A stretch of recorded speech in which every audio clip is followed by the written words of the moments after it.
اے پیغمبر میری طرف سے لوگوں کو کہہ دو کہ اے میرے بندو جنہوں نے اپنی جانوں پر زیادتی کی ہے اللہ کی رحمت سے نا امید نہ ہونا، اللہ تو سب گناہوں کو بخش دیتا ہے، بے شک وہی تو ہے بڑا بخشنے والا بڑا مہربان۔ اور اس سے پہلے کہ تم پر عذاب آ واقع ہو اپنے پروردگار کی طرف رجوع کرو اور اس کے فرما بردار ہو جاؤ، ورنہ بعد میں تم کو مدد نہیں ملے گی۔ اور اس سے پہلے کہ تم پر ناگہاں عذاب آ جائے اور تم کو خبر بھی نہ ہو اس نہایت اچھی کتاب کی جو تمہارے پروردگار کی طرف سے تمہاری جانب نازل ہوئی ہے پیروی کرو۔ ایسا نہ ہو کہ اس وقت کوئی شخص کہنے لگے کہ ہائے اس کوتاہی پر افسوس ہے جو میں نے اللہ کا حق ماننے میں کی اور میں تو ہنسی ہی کرتا رہا، یا یہ کہنے لگے کہ اگر اللہ مجھ کو ہدایت دیتا تو میں بھی پرہیزگاروں میں ہوتا،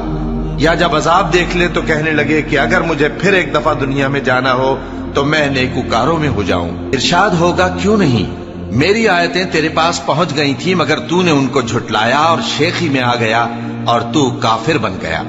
اور اے مخاطب جن لوگوں نے اللہ پر جھوٹ بولا تم قیامت کے دن دیکھو گے کہ ان کے چہرے سیاہ ہو رہے ہوں گے، کیا تکبر کرنے والوں کا ٹھکانہ دوزخ میں نہیں ہے؟ اور جو پرہیزگار ہیں ان کی کامیابی کے سبب اللہ ان کو نجات دے گا، نہ تو ان کو کوئی تکلیف پہنچے گی اور نہ وہ غمناک ہوں گے۔ اللہ ہی ہر چیز کا پیدا کرنے والا ہے اور وہی ہر چیز کا نگراں ہے، اسی کے پاس آسمانوں اور زمین کی کنجیاں ہیں، اور جنہوں نے اللہ کی آیتوں سے کفر کیا وہی نقصان اٹھانے والے ہیں۔